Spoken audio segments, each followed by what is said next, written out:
Kris Manjapra is a professor of history at Tufts University with expertise in the history of colonialism and empire. Well, he joins us from Truro, Massachusetts. Welcome to the programme. What do you make of the pomp and ceremony that we've witnessed so far with the Queen's passing? Well, thanks for having me, first of all. And I've been struck by the mania in the media over, covering the death of the Queen in this way. Yes, mourning is definitely appropriate when there's someone who passes in a family and someone who's very well known.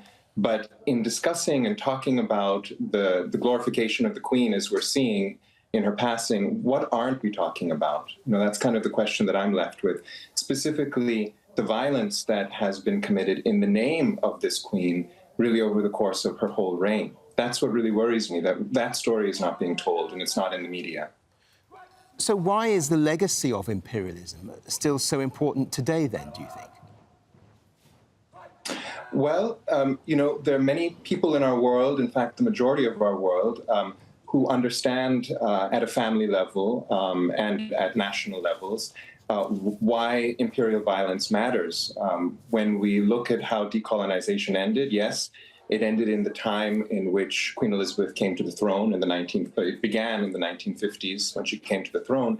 We've been in a period of decolonization from the 1950s onwards, but during the same period, we've seen ongoing injustice. We've seen under the rule of Queen Elizabeth, we've seen the violence and the plunder and the massacres that took place in Malaya, in Yemen, in Aden, in Kenya, the Mau Mau uprising. We've seen underdevelopment that has been made systemic in places like the Caribbean and Africa and even South Asia. And, in my own research, I discovered that it took until 2015 for the British government to, in fact, stop paying its debt that it took out about 180 years ago for slave owner reparations. And this was being carried on again in the name of the Queen. So the past of colonialism continues to live on today. And partly it's because we continue to tell the story of the empire and not appreciate the pain and the suffering and the plunder of those who have been colonized by that empire. That's something that we need to make some space for, I think. Some people might say that all the atrocities of imperialism were in the past, and so it's time to move forward now, time to move on. How would you respond to that? Well, I think it's convenient to think of atrocities as kind of linked to a particular date in the past, and we're able to do that if we don't recognize the way that, in fact, atrocities continue through time.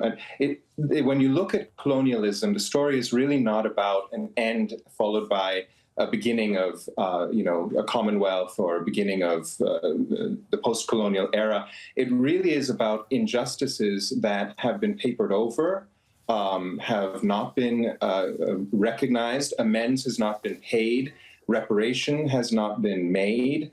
And because of that, in fact, this violence has become structural. It determines the international relationship between Britain and its post-colonies, and it determines the national experience of people in the post-colonial world today, the suffering in the post-colonial world. And that has a lot to do with unsolved business. And that also unsolved business is very conveniently being swept under the rug in this kind of, overt display of sadness and mourning. I think of it another way, which is to say, why is it so easy to feel sorrow and to feel mourning for the death of Queen Elizabeth II, but it's so hard to feel remorse for the death and the suffering of millions of people who have suffered in the name of Queen Elizabeth II? I think that's actually a very important question to sit with. Given what you say then, where does all this leave the future of the Commonwealth?